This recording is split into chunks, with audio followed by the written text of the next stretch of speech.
श्री कृष्ण कहते हैं, हिंदू धर्म में कर्म को प्रधान माना गया है। शास्त्रों में यह विदित है कि जो व्यक्ति जैसा कर्म करता है उन्हें उसी प्रकार से फल की प्राप्ति होती है। जो व्यक्ति के कर्मों के आधार पर अपना जीवन व्यतीत करता है उन्हें सभी क्षेत्रों में सफलता प्राप्ति होती है और वह कई प्रकार की समस्याओं से दूर रहते हैं। इस कहानी के द्वारा आप कर्म के फल को और अधिक से समझ सकते हैं। एक बार राजा ने अपने माली को कहा, महल के पास यह जो जगह है इस पर बहुत सुंदर एक बाग लगाओ। जगह ऊपर पहाड़ी पर थी। रोज माली एक बड़े बांस में आगे मटका और पीछे मटका बांधे नीचे की नदी से उसमें पानी भरकर ऊपर बाग तक ले जाता। ऐसा करते करते काफ़ी समय बीता। हरियाली होने लगी, फूल लगने लगे और बाग अच्छा दिखने लगा। एक दिन माली ने जैसे ही दोनों मटके रखे, पीछे वाले मटके में छेद हो गया। फिर भी माली ने उस मटके को फेंका नहीं और न ही उसे बाज से निकाला। वह रोज उन्हीं दो मटकों को नीचे तक ले जाता, पानी भरता और फिर ऊपर लाता।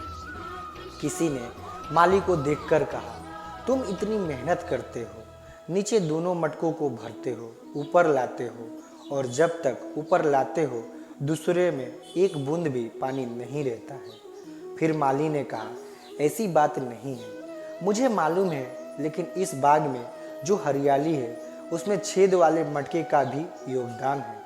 क्या आपने देखा कि नदी से इस बाग तक जो रास्ता है उसमें कितनी हरियाली है?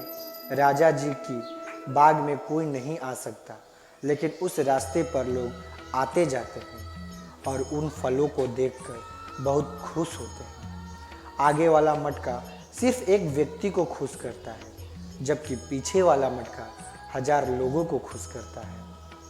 सोचने की बात यह है कि किसी को अपनी कमी को देखकर अपने को अभागा नहीं समझना चाहिए। हमारी धारणाएं, हमारी सोच, हमारे सपने जरूर होने चाहिए, लेकिन जब वे साकार नहीं होते तो हम दुखी हो जाते हैं। तब हम कहते हैं, हमारे साथ ही ऐसा क्यों हो रहा है? दूसरों के साथ यह क्यों नहीं हो रहा है? उसके साथ सब कुछ अच्छा है, हमारे साथ सब कुछ बुरा है। हम अपने कर्मों को कोसते हैं। इतनी सारी बातें दिमाग में ऐसे ऐसे घूम कर आती है कि पूछो मत। जो कुछ आज हो रहा है वह मेरे कर्मों का फल है, लेकिन हमें मालूम है कि अगर याद होता कि अमुक कर्म करने से मुझे अच्छा फल मिलेगा तो वही करता। लेकिन माली ने तो बस काम किया था। चक्कर कर्मों का नहीं, तुम्हारे सपने पूरे ना होने का है। और दुनिया तुमको दिखाती है सपने, क्योंकि मनुष्य अपनी ही प्रकृति को भूल गया है। जो तुमको समझ में ना आए वह कूड़ा है, जो समझ में नहीं आता है उसको निकाल दो तो तुम्हारे कंधों का बोझ हल्का हो जाएगा। कर्मों के चक्र से निकलकर तुम किसी चक्र में पड़ोगे कि जीवन में शांति आए। हर दिन में आनंदमय होना चाहता हूँ। आनंद से मतलब है जो शांति दे, संतोष दे। मुझे उन चीज़ों से मतलब है जो मेरे हृदय में है। तुम्हारी प्रकृति की तुम्हें लगी है। असली प्यास और असली प्यास है उस परमानंद की, अपने को जानने की। अगर तुम अपने को जानते तो तुमको पता लगता कि तुम में कितना बल है। तुम अगर अपने आप को जानते तो अन्य चीज़ों के पीछे न लगकर अपने पीछे लगते, तो तुम अपने हृदय में दर्शन करते। वहाँ जाकर उस भगवान का पूजन करते, उस असली भगवान का जो था, है और कर्मों का फल व्यक्ति को उसी तरह ढूंढ लेता है जैसे कोई बछड़ा सैकड़ों गायों के बीच अपनी माँ को ढूंढ लेता है। मैं सभी जीवों में विद्यमान हूँ। मैं चींटी में भी विद्यमान हूँ और हाथी में भी विराजमान हूँ। व्यक्ति कर्म करने से कभी छुटकारा नहीं पा सकता। इसीलिए तुम्हें हमेशा कर्म करते रहना चाहिए, क्योंकि कर्म के बिना तुम्हारे शरीर का निर्वाह भी नहीं हो सकता। मन शरीर का हिस्सा है।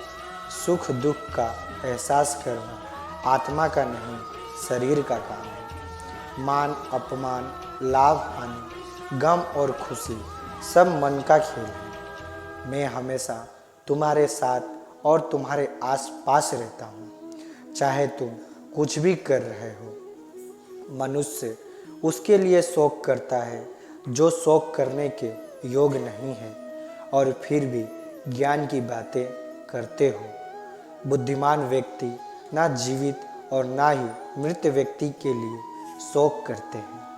मोहग्रस्त होकर अपने कर्तव्य पथ से हट जाना मूर्खता है, क्योंकि इससे ना तो तुम्हें स्वर्ग की प्राप्ति होगी और ना ही तुम्हारी कृति बढ़ेगी। निर्बलता अवश्य ईश्वर देता है, परंतु मर्यादा मनुष्य का मन खुद निर्माण करता है। विषयों का चिंतन करने से विषयों की आसक्ति होती है, आसक्ति से इच्छा उत्पन्न होती है और इच्छा से क्रोध होता है, क्रोध से सम्मोहन और अविवेक उत्पन्न होता है। अमीर बनने के लिए एक क्षण संग्रह करना पड़ता है, किंतु अमर बनने के लिए एक एक कण बांटना पड़ता है। जन्म लेने वाले के लिए मृत्यु उतनी ही निश्चित है जितना कि मृत्यु होने वाले के लिए जन्म लेना। इसलिए जो अपरिहार्य है उस पर शोक मत करो। क्रोध से भ्रम पैदा होता है, भ्रम से बुद्धि व्यग्र होती है, और जब बुद्धि विरग्ध होती है तब तर्क नष्ट हो जाता है। जब तर्क नष्ट होता है तब व्यक्ति का पतन हो जाता है। धर्म युद्ध में कोई भी व्यक्ति निष्पक्ष नहीं रह सकता। धर्म युद्ध में जो व्यक्ति धर्म के साथ नहीं खड़ा है, इसका अर्थ है वह अधर्म का साथ दे रहा है, वह अधर्म के साथ खड़ा है। अगर कोई मनुष्य हमारे साथ बुरा कर रहा है तो उसे करने दो, यह उसका कर्म है और समय उसके कर्म का फल उसे जरूर देगा। लेकिन हमें कभी भी किसी के साथ बुरा नहीं करना चाहिए, क्योंकि यही हमारा धर्म है। इच्छा पूरी नहीं होती तो क्रोध बढ़ता है, और इच्छा पूरी होती है तो लोभ बढ़ता है। इसलिए जीवन की हर स्थिति में धैर्य बनाए रखना। बस दोस्तों, इस वीडियो में इतना ही। मिलते हैं अगले वीडियो में। अभी तक आप लोग ने मेरे चैनल को सब्सक्राइब नहीं किया है तो प्लीज़ चैनल को सब्सक्राइब कर लें और बेल आइकन को ऑन कर दें, जिससे हमारे नए सारे वीडियो का नोटिफिकेशन आप सभी के बीच मिलता रहे। तब तक आप अपना ध्यान रखें। बोलो राधे राधे।